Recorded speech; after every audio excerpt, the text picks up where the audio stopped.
Greetings, friends and family. How are ya? Um, latest installment of video blog.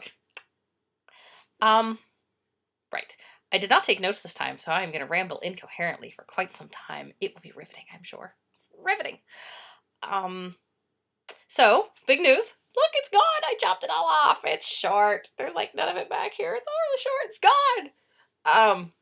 Anyway, no, it's, my hair grows really fast and summers here are really humid, and I figure, rather than spending an entire summer with my hair in a ponytail, maybe I'll just, like, chop it off. Who needs hair, really? Although it's gotten some really good reviews. Everybody says it's really cute, so, Anyway, um, so, there's that expression, April showers bring May flowers. I'm here to tell you, having now lived in 2 different time zones, it's not entirely accurate. That sentence should read, April showers brings April pollen, brings fake planted flowers, brings May real flowers. What happens in New York in April? Torrential monsoons.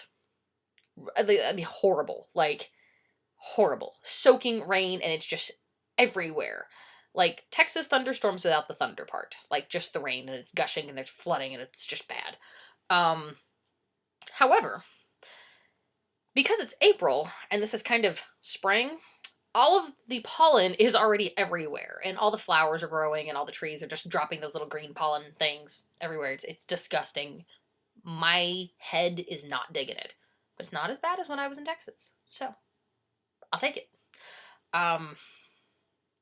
Anyway, so, as if an army, a tulip army has arrived, everywhere. Like, Brooklyn, Manhattan, all over the place. Perfectly planted tulips, like, in like the long and the stem and the flowers on the top and everything. Like, they didn't grow there. Like, someone just went around with a bunch of tulips and started planting them in flower beds everywhere. So they didn't grow. So those are the fake flowers. And then I'm hoping that the real flowers will grow next month. We'll see. Because right now it looks very contrived. So, that aside, weather aside, we survived our winter. There was a lack of winter. So, kind of disappointed by that. For those of you who have not heard about this yet, I am plotting to attempt to come home around the end of August. Combination of reasons, really. I am having a bit of a jonesing for some Texas food, and I got some friends I want to see, and there's a small child with a birthday kind of around that time, and some other birthdays kind of around that time. I figure I'll just, hit them all at once. Everybody's just going to celebrate together. And I need some Six Flags. And that's when they're open, and that's when it hopefully will not be 1,000 degrees outside. So, one of the days I'm down there, it's going to be Six Flags Day. You don't know this yet, but it's going to be Six Flags Day. So, maybe 2. We'll see. But on that note, if somebody wants to let me borrow their car for a week, that'd be super, because I've got, like, cheap flight, cheap hotel. There's not a cheap car to be rented in Dallas. I've checked. So, I would even be willing to pay you like $100 for the week, because that's like half of what I'm looking at right now. So, yeah. So the semester is drawing to a close, and I think I've got 3 more weeks of school left, and then I'm done for the whole summer. It's going to be wonderful. I am going to get to write and read like a lot. I'm really excited. No, really. I'm to that point where, like, I'm done with my reading for my lit class, and, like, we're discussing The Golden Compass next week, and I've read that book like 1,000 times.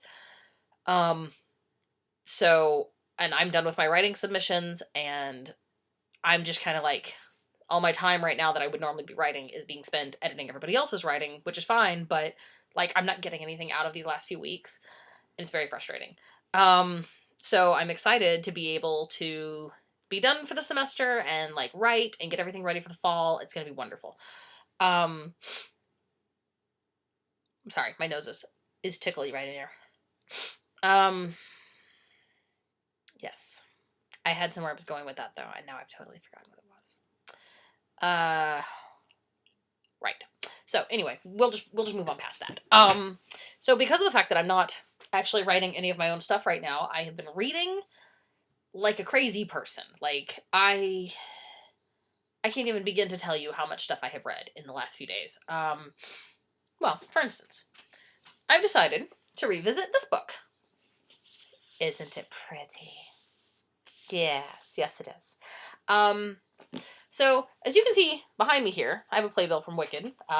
Friends of mine came into town, and we went to go see the musical, and knowing very, very well that it was a very big departure from this book, I went and saw it, and it was beautiful, and it was wonderful, and Broadway productions that go other places, it's like so not the same experience as a permanent set that's there forever, and like they had this dragon, and it was like smoking and moving, and it was awesome. Having said that, if you go and see the Broadway play and you have read the book, you're going to have a really hard time with it because they change like so much of it. And then if you see the play first and then you read the book, you're going to hate the book. There's just no getting around that because this book is like a hefty book. And it's really philosophical and it's really religious and it's really political. And it's just like, it's thick. It's thick reading. And they take this book and they basically, like, this much is the musical, this much is cut out. So, it's, yeah, you should read it, though. It's wonderful. Like, Gregory Maguire, genius right here. Genius. Wonderful writer. I can only, like, aspire to emulate his awesomeness. So I'm reading that, and I just finished this book, Breadcrumbs. This is the last book I had to read for the semester. Thank you. And it was wonderful. It's this new children's book. It came out last fall, and it's got these really amazing illustrations in it, and I'm a sucker for a chapter book with illustrations. But it, no, that's a bad example. Let me find one. But the basic premise of this book is that you've got these two kids who are best friends, and they're like all, you know, Harry Potter and Narnia, and they've, you know, whatever, they go out and play dragons and knights all day long. And so they kind of wind up crossing paths with this sort of Narnia-esque sort of world. And the one kid gets sucked in by the evil Snow Queen, and then the other one goes in to find him, but then, you know, as would happen if you got sucked into faking Narnia, it's not the same, and it's really bad, and it's just like everybody's sad, and the world is terrible, and blah, blah, blah. So, I'm looking for a particular illustration. I apologize. I really should prepare these things before I do these blogs, you know, come to think of it. But basically, here we go. Basically, the premise of this book is she wanders off in after her friend and then has to, like, she keeps thinking to herself, you know, I've read all these books. I know how this should work. Like, there should be a magical tree and it's going to give me, like, the way to go. And none of it happens. But, like, I mean, look at this illustration. Isn't this pretty? It's like she's laying there amongst these flowers and the flowers are, like, glowing off the page. It's wonderful. So anyway, wonderful book. I liked it. The rest of the class didn't like it, but I really liked it. So, and the other book that I'm reading, which is in the other room, and I'm just not even going to go get it, is called The Magicians. And I have read this book before, and it's kind of the same idea, except for adults. You've got these kids that go to this magic wizard school, kind of like Potter, but it's college, and it's here, like it's in upstate New York, and they go and, like, they become these magicians, and they graduate, and then they're like, well, what do you do? You graduate from magician school, okay. There's not, like, a market for that. It's not like you can go, you know, like, enlist in the wizard army or something. I mean, there's nothing to do, so they're bored, and they can conjure up everything they could ever possibly want or need. And so, you know, as graduated college-age magicians are wont to do, they started sleeping with each other and drinking and whatever, and it was all really bad. So they decided, you know, what we're going to do, is we're going to go to this fake world called Fillory. And Fillory is like the Narnia in their world. It's, you know, the magical place through the wardrobe where the kids go and they, whatever. So they had all read these Fillory books. And they're like, it's going to be great. We're going to go there. And then we're going to meet a talking animal and it's going to give us a quest. And we're going to go on a quest. And then, like, it'll be just like in the books. Except, of course, it's not just like in the books. At all, actually.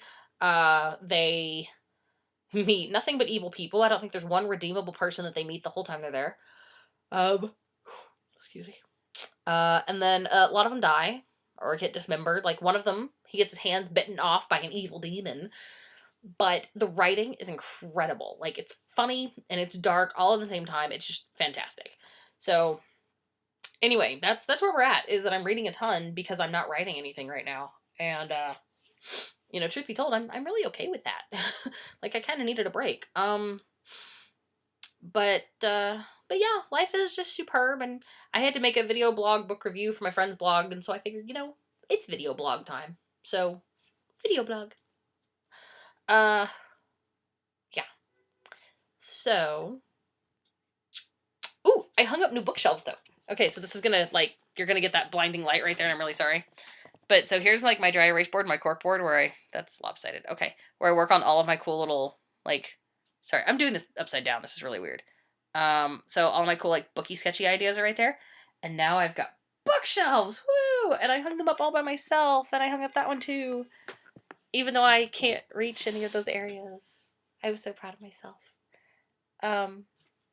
Anyway, that's it. So, yeah. Hope you guys are all doing good. Miss everybody terribly. Someone send me some barbecue and some enchiladas and some proper Tex-Mex and some Arby's sauce and some spicy Whataburger ketchup and some Taco Bueno queso. If you could drop, you know, all of that on dry ice and just ship it, that would be great. Yeah. Anyway, the end. Hope you all like my cute little short hair. Isn't it lovely? And I will talk to you all soon. Bye.